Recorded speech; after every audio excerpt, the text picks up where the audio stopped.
All right. Well, hello, everyone. Um, Welcome to the Pivot Point Podcast, the podcast where we dive into real stories of change, growth, and the people steering the ship through it. I'm your host, Corey, and as always, I'm pumped that you're here. Today's guest is someone who's solving the kinds of operational headaches that make or break growing businesses.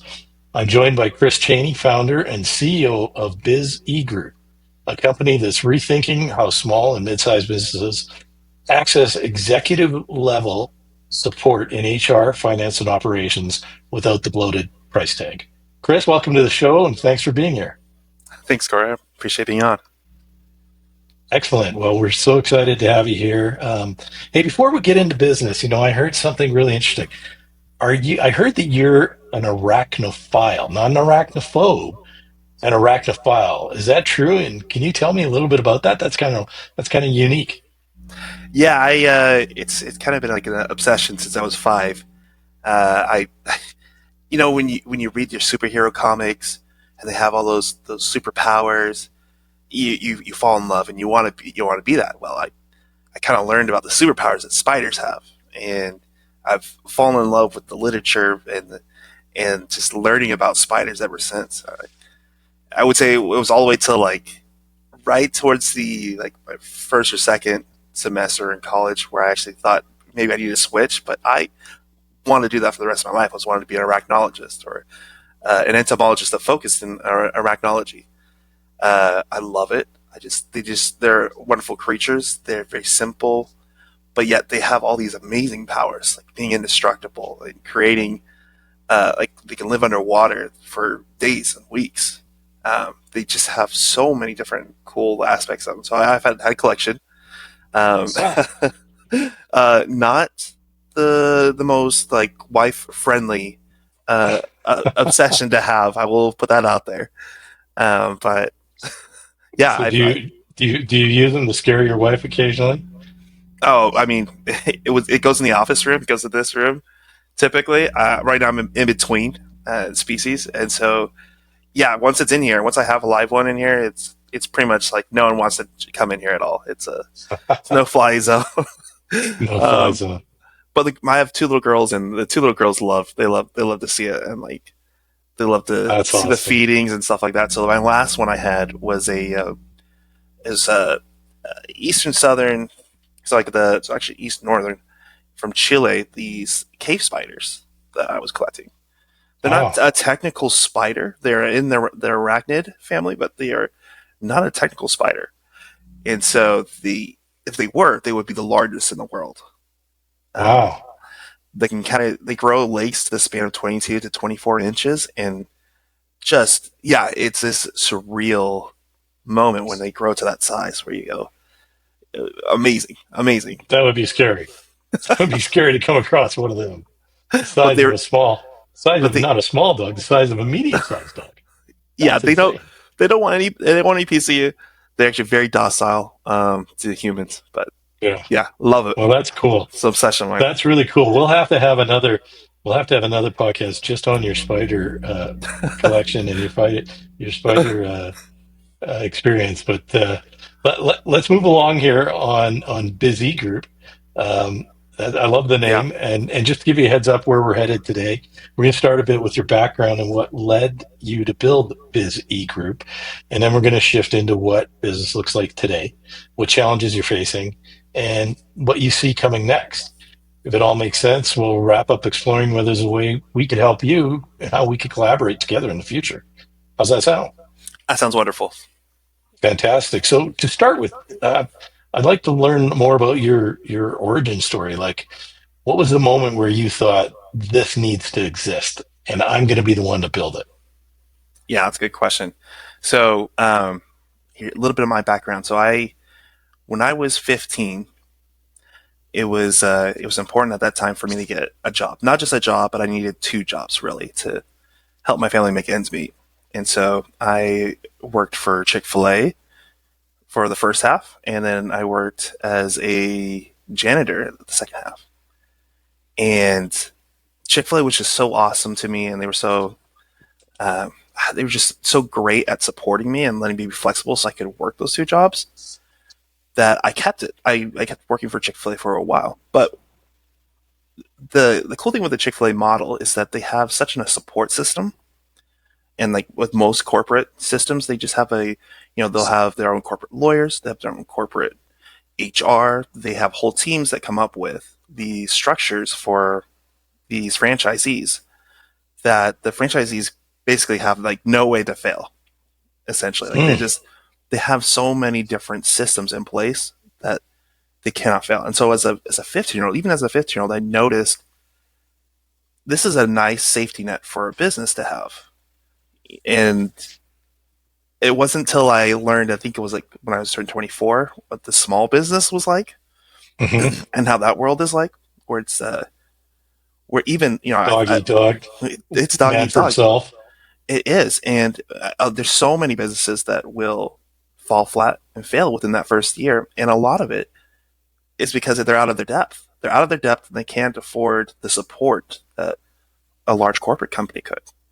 And so that's where the idea started to kind of start forming of like, is there a way, obviously not to be super expensive, but is there a way to create an affordable support system that doesn't, it's not consulting, because consulting, it just has this way of being, let me tell you how to run your business, but not run your business and just give it all to you Yeah, not and put hands everything on. on your shoulders. Right.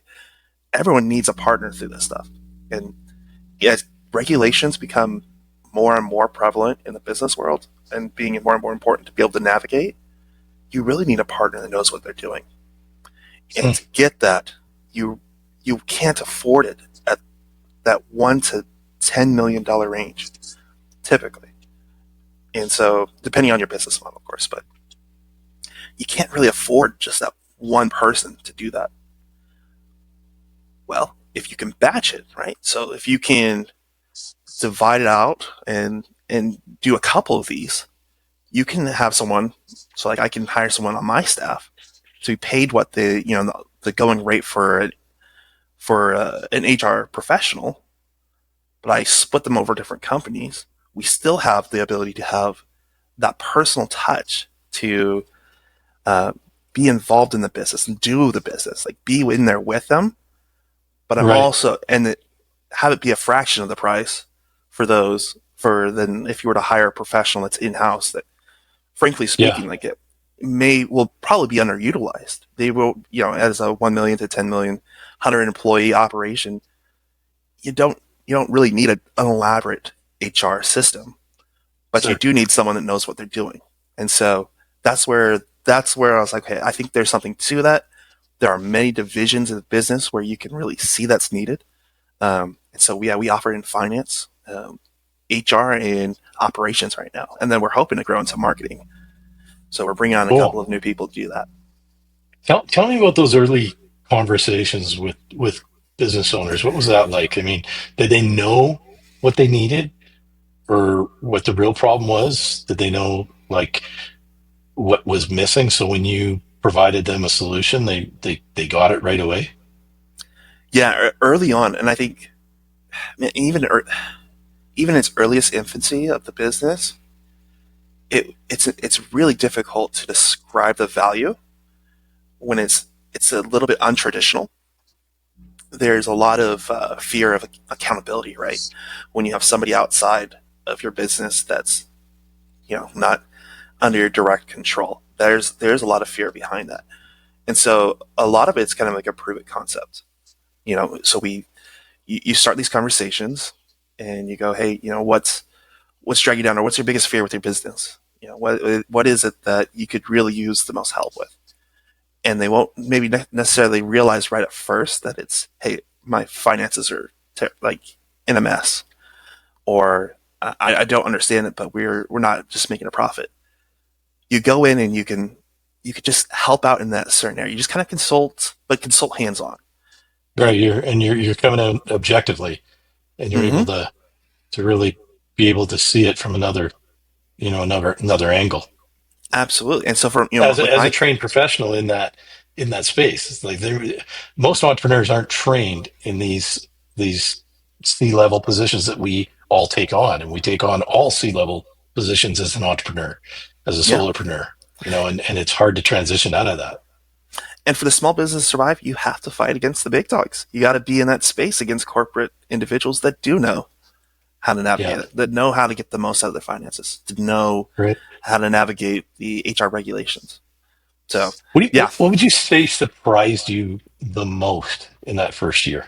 Mm, how hands on I was going to be. That's where it would surprise me because there was we definitely blurred the lines of what we were handling and what shouldn't be handled by us. Like, I mean, I was doing customer support for people. I'm on the phones for like multiple different people. Uh, I'm there coaching and training individual employees So you're on totally leading by example. absolutely, and that's because it was so important to help these companies understand that this isn't this isn't meet once a week, once a month, and and we talk a nice talk and say, good, okay, well, you go out and win and pay me some money.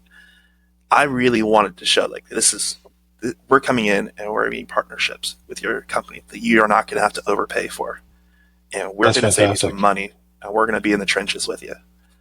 And so, that first beginning, there was like not sure how I'm going to show you the value right at first because a lot of what I do is an indirect value to your Hmm. customers. But we're going to be so hands on that that's not going to be a question of whether we're there impacting your business. They're gonna know that you're making the impact. You can't articulate it maybe or spell it out, but they're gonna see the results. I mean, Well, tell me, yeah. where are things now? I mean, Mm. if I were a fly on the wall at Mm. Biz E Group's offices for a week, what would I see? Yeah, like the process of like brainstorming, forming, norming.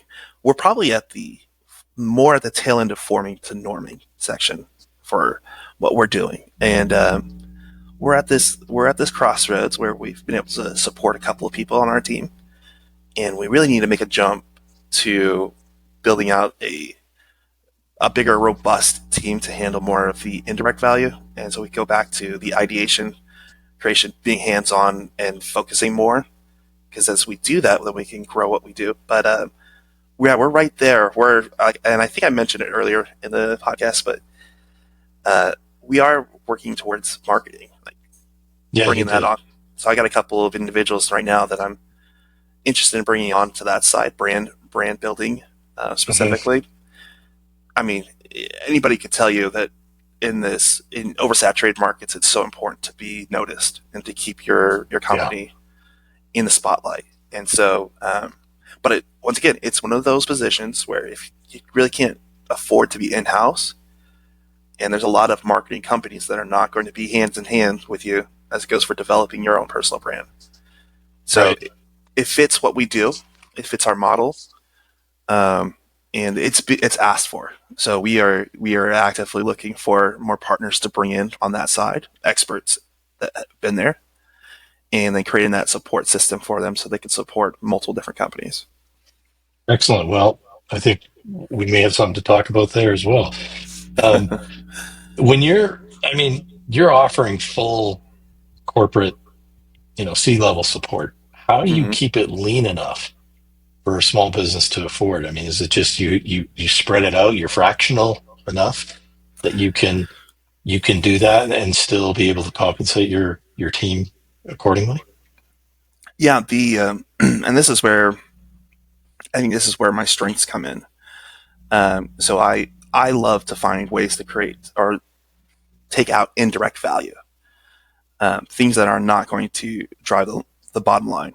And so what we're doing, we constantly are doing, is just looking under the hood, whether it's our process for payroll, whether it's our process for just uh, creating financial structures and accounting, making sure the inventory is taken care of. If it's an inventory based company, like I like to go under the hood and make it as efficient as possible and repeatable. And Hmm. so the more that we get those processes nailed down, the easier that becomes a plug and play for the next client that we bring on, or for the Sure. next situation that it fits. And so where we'll continue to find ways to be even more efficient and be able to give back those profits back to the companies that we serve is just the pure efficiency of it. Hey, you're going to have an established system. The system's going to be implemented in no time because I mean that's really what we offer is we offer time, and if we can be most efficient with our time, we both That's win. awesome. That's awesome. And you mentioned your team works collaboratively, just not as siloed fractional execs. What Mm-hmm. does it actually look like in practice? Yeah. So in the basic practice, right, we kind of have we do have our silos and our expertise, but every Monday we're getting together and we break those silos and we talk about where we're at. We talk about which which projects we're working on, what's going to be the next step. Maybe where's overview of the company, and maybe we can take a look from a different perspective. Even if we are offering a strictly financial support to a company, let's take a look at the HR. What's something that they are, what's the health of the business in that sector. Let's bring in those fresh eyes, and then let's offer it. And that's an Got opportunity it. for us. So, and then just It gives you a chance to grow more and add more value to them. absolutely. Yeah, yeah. And And so, I would, go ahead. yeah, I was going to say, and at my core, my two biggest values, and especially how I run a company, like my two biggest values that matter the most to me is collaboration and competition. I think those are the two biggest values as it goes for a business, and if you can balance it perfectly, you're gonna win. You're gonna win. And so as a team here, like if I can take the machismo down Hmm. and let my team come in and see how I'm doing, they're going to be able to build me up. Even if they're not financial experts, they've been in the business, they understand the structures we're trying to build. They come in, they give input, and when you open yourself up like that, you're just going to shine. You're just going to be better. And so, Awesome. yeah, we believe in that, and then of course, the competition side, take that feedback and become better. Yeah, prove it. Prove on it. What's the rhythm like between your team and your clients, and like how involved are you in the day to day? I mean, you're the founder, you're the face, it's your idea. You I suspect you do most of the selling to the client, and then you hand it over to your team. How involved do you stay in on the day to day with the clients? Yeah, I would say that. I mean, I'm there. Like they wouldn't notice that I wasn't just fully committed there to all my clients. It's a lot of hours, but I'm there. Like I'm always there. I'm always available. I'm checking in on a daily basis. You're gonna get a call. You're gonna get some texts. You're gonna Excellent. think that I'm the only thing I do is about your company, because Well, that's the road. that's a tall order when you're serving multiple companies and True, you're absolutely. But what makes it easy is when it's always the right things, right? You're always asking the right questions. You're communicating the right things, and you maybe take a little of the fluff out. Maybe I'm not asking every person, how's their cat doing. Uh, yeah, you uh, got to keep it lean yourself, right? You got to stick to yeah, the I'm not quite getting to that level, and because of that, I can be efficient enough to check in with 3 or 4 a day and be like, hey, here's what we're doing. Here's some projects. What are you thinking? Where do you want us to move the needle? And then of course handle some of the day to day things and just check and say, hey, payroll submitted. Don't even have to worry about it. It's all taken care of. We got you. awesome. So I want to shift the spotlight a bit away from the clients into your business specifically. Right now, what's the most frustrating part of running busy group? Hmm. What's eating up, and like what's eating up most of your time and energy more than it should? Yeah. I wouldn't say that I'm, and this goes back to marketing. I wouldn't say I'm the most market oriented guy. Like that's not my strong suit. And so a lot of my time, especially being the salesman that I definitely could continue to grow in, I spent a lot of time networking and trying to and once again, try and explain the product to a potential buyer, to a potential partner, um, and to help them fully understand it before they have already got their no face on. Hmm. Uh, that's definitely like probably my biggest frustration, my biggest hurdle. It's just explaining and getting to connect with them long enough, and then find that right partner. Um, it takes quite a bit of my time, and we're it's also a part numbers game, finding that right partner that's going to be in that time and that business life cycle where we're needed, Hmm. and has the right belief that this is the efficient thing to do for the company. Would you say that that's kind of your bottleneck to growing and scaling right now? Yeah, Is that marketing and sales component? yeah, I would say that's probably number one, and then number two would be just scaling out the team. There's an idea, there's a concept, but once you do it, it's a whole nother beast, right? It could be a dream at first, but execution is everything. So that would be number two. So would you say that there's any particular processes or systems or roles even that you feel that you're barely keeping up with with your growth? Yeah, typically because we try and offer the payroll integration, like as it goes for HR, as an HR package.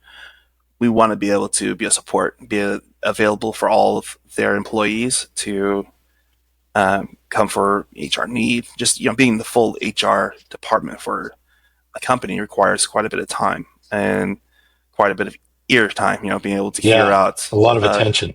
and that's a variable that you can't control. And Sure. so, yeah, that and payroll, which is more of just a logistical thing.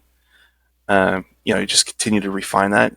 Yeah, that's going to need some help scaling, and we're gonna figure that out as a team. It's going to be a It- beast, but we're excited. Is HR your number one vertical in your C-suite solution? Finance is first, and then we know that HR will be, not just now, but in the future, will be the biggest vertical in our company. That being because of where we're headed, or seemingly, especially out here in California, where we're based. Uh, just out here in California, the regulations become more and more of an important thing to navigate as a business, and so we see Right. that value. It's increasing, and so are the entrepreneurs, right? So entrepreneurs and the business owners out there seeing that value, Yeah. and they don't know what we're supposed to do.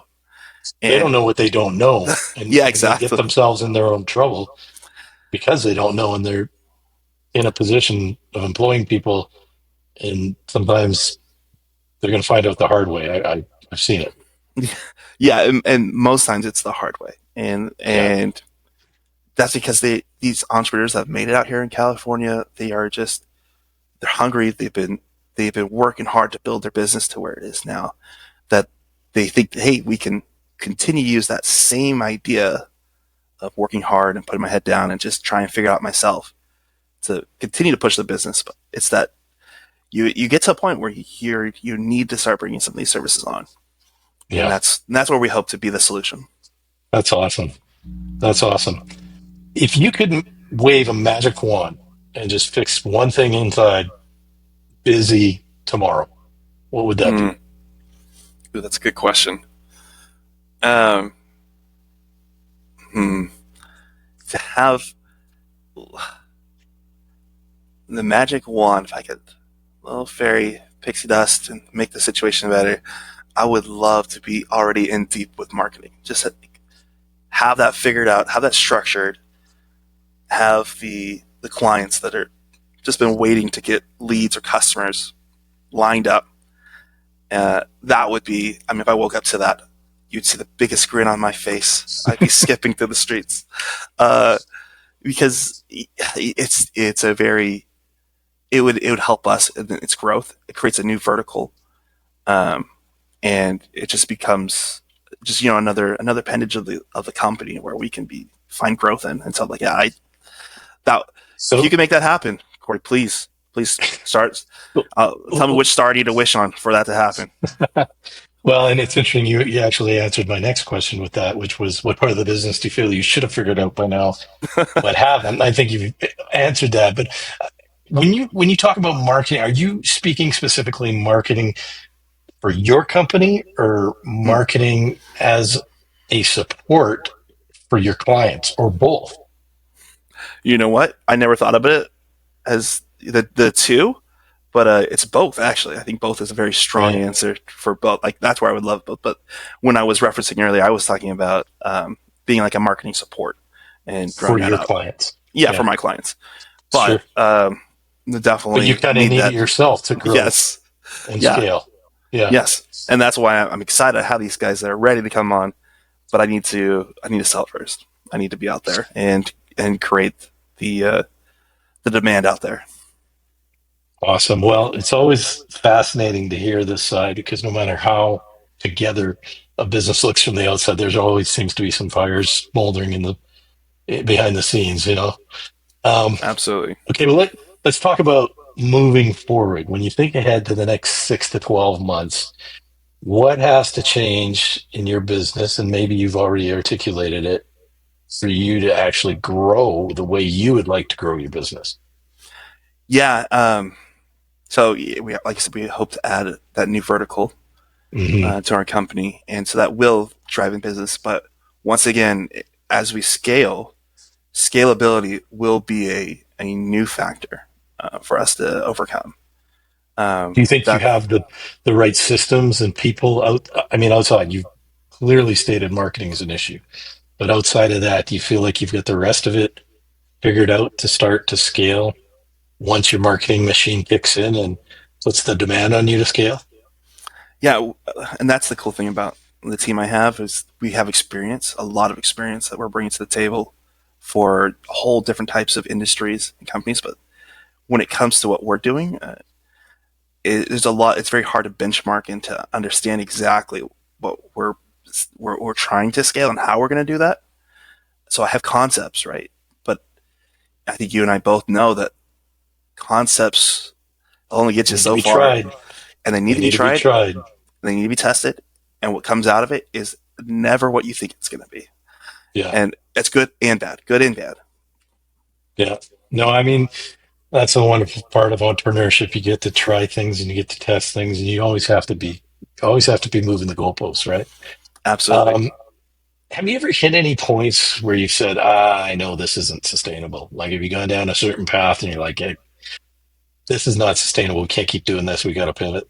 Mm-hmm. Yeah, yeah, especially on the HR side when we were doing these like evaluations inside for companies specifically, like doing their like yeah Performance evaluations. performance evaluations with each individual person. Like it just wasn't That's a scaling, but lot. it was not. It wasn't scaling. We knew we had to cut it pretty quickly, but we created um, I don't know, we call them superficial, but like these superficial systems where you can still say, "Hey, we're getting it covered," but it requires the employee to come halfway instead of to be so seeking.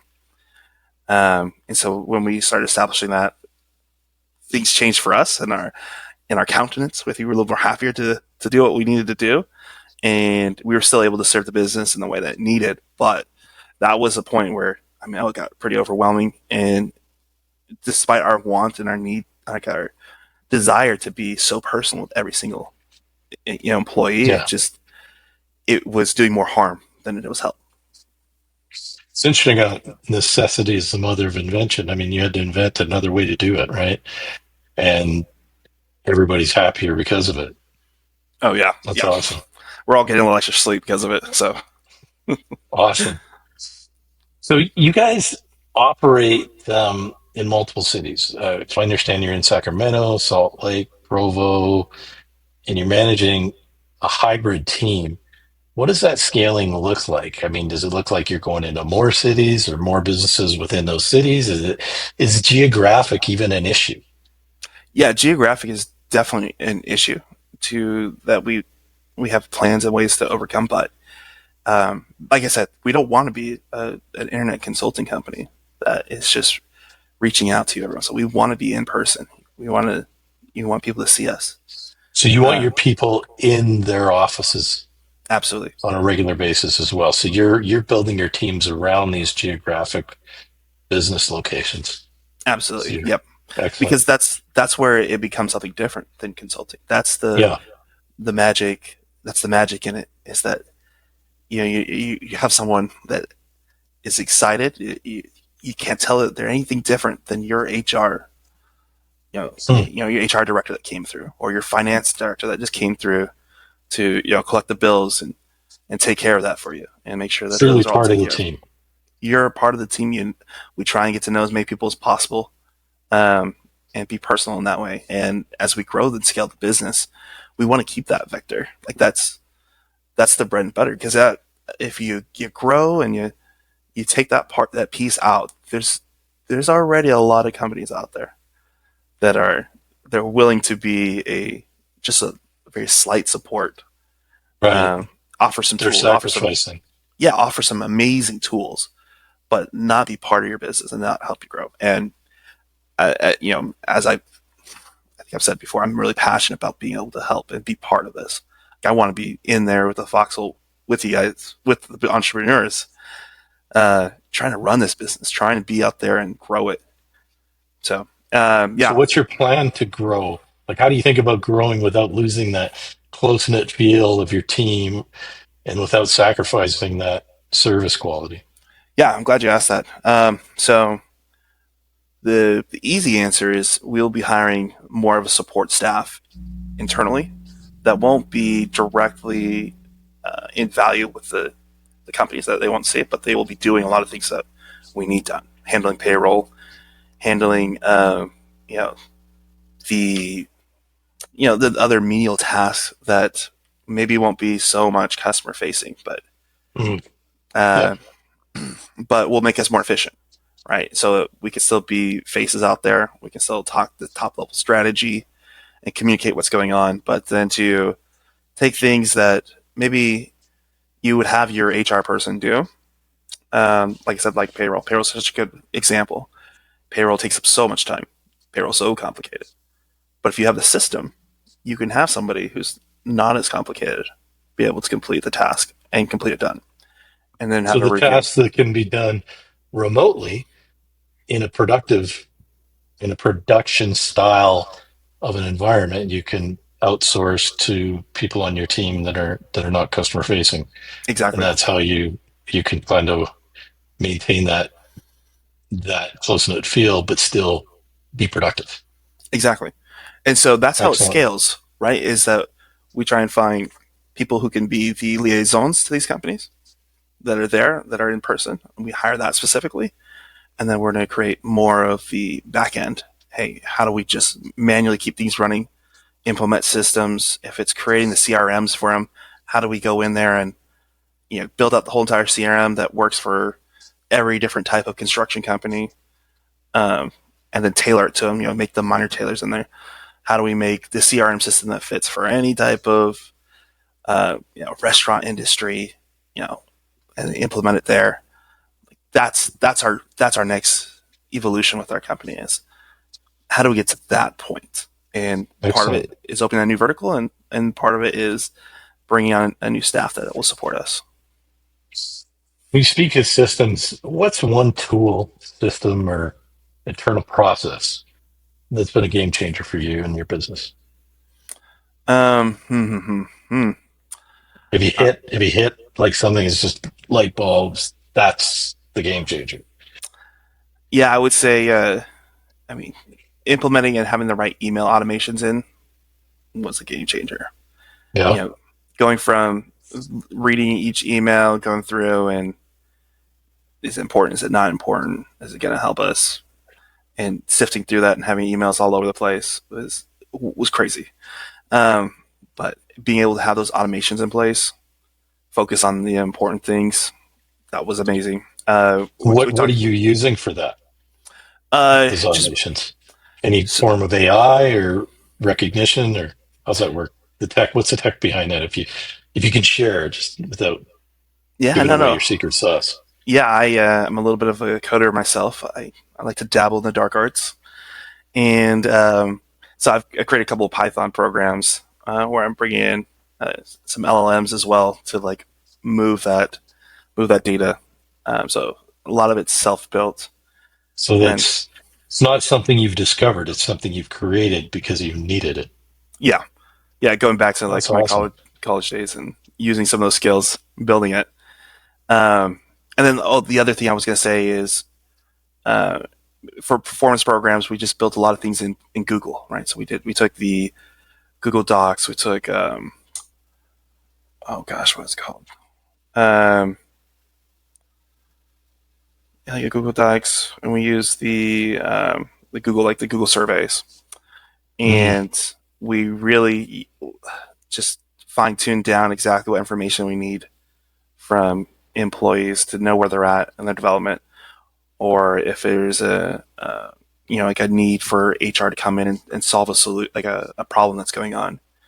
How do we gain the right information from them without having to have a long in-depth call, and then be able to reach out to them in an organized manner and handle it swiftly? So those were software that came in, and or programs that we've used such as game changers once we've implemented them. Awesome. Are there any pivots or big shifts that you're anticipating in the near future? Yeah, it's funny you bring up AI quite a bit. So um, AI is going to do some interesting things for the business industry as a whole. There's going to be Yeah. a lot of employees replaced by it, and it's also going to come up with its own set of challenges, whether it's data security or just being its inaccuracies. So we anticipate being able to be even more prevalent at that point, be able to work around it. But it does change the sell a little bit, right? Hmm. Um, because you have to explain like, hey, this is a partnership. This really is a partnership. It's not just the AI tools that you can go out there and it's gonna run your payroll for you. Like, we're here talking with your employees. We're gonna help them develop. We're gonna do a lot of things that you would have to do in person. We're gonna take care of that. So yeah, we do foresee that coming in, and then of course just the ever growing regulations out there. Just be on top of it, um, both in finance and in the HR world, where we know those are coming. It's just the way that things seem to be going, and it's a hurdle as like new things will come in, but it's exactly why we're needed. So it's a catch Right. 22. Right. Excellent. Well, AI is a big part of our business, and we recognize there's a lot of business owners out there that want to take use, want to utilize it and Absolutely. don't know how to and don't have the bandwidth to, and that's part of what we do is work with companies to do that. And it sounds like you're probably taking some of your companies and introducing them to it and helping them understand how you're implementing it into their business to be more productive and more efficient.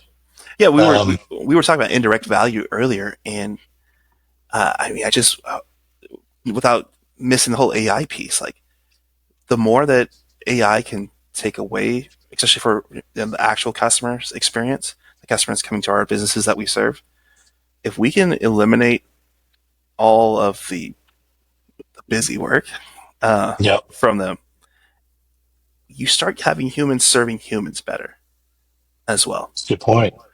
AI comes in and can solve a lot of issues. If it's taking away some of the menial tasks, it gives the opportunity now to become more of a human touch, where the human touch is a value you can add back into the business.